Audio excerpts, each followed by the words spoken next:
Hi, I'm Coach Rob. In this video, I wanted to elaborate on what to do after the 2-week food challenge. If you've watched our 2 videos prior to this, you notice that I've asked you to keep a 4-day food log. That was stage 1. Stage 2 was to complete the 2-week food challenge. And now stage 3 is about creating your own customized nutrition program. Here's how it works. When we went to phase 2, what we did was we pulled your dependence off of simple sugars and white starches.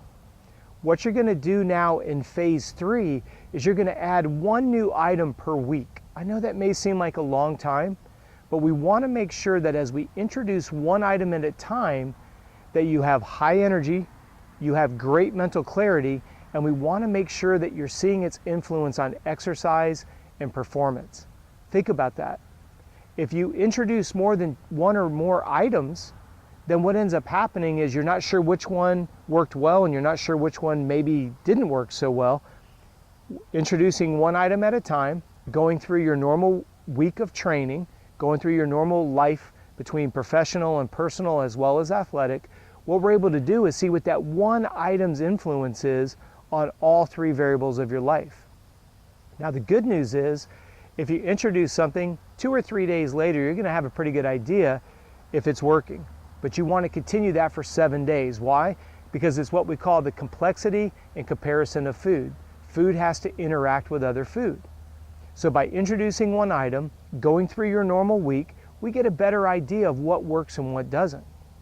Now, if you put something in your mouth and it doesn't settle well with you, you don't need to drag it out for 7 days. If it happens 1 or up to even 3 times, take the item back out. You realize that your body's not responding positively to that. You could be falling asleep. You could find that you don't have good mental clarity. You may find that your energy levels aren't good. So this gives you a chance to immediately pull that item right back out of your, what I consider your portfolio of food options. All right?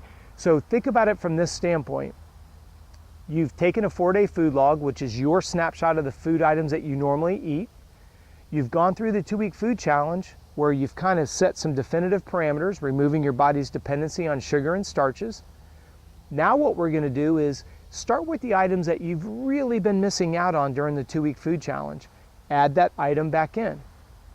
Let me give you a real brief example. We had somebody that reintroduced coffee into their diet. They took it out, even though we didn't tell them they had to. They took coffee out of their diet. When they put coffee back in, the person ballooned up big time. What we found out after a little bit of research is it wasn't the coffee, it was the artificial creamer that they were putting in their coffee, and it was some ingredient in the creamer that was causing the person to feel lethargic and bloat.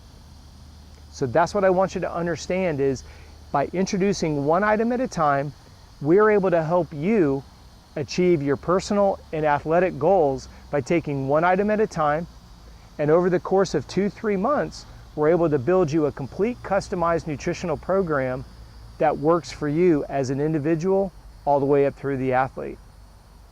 I hope this video has created some clarity as to this 3-step process. If you still have some questions, please feel free to email me, contact@coachrob.com. And again, thank you for watching the video.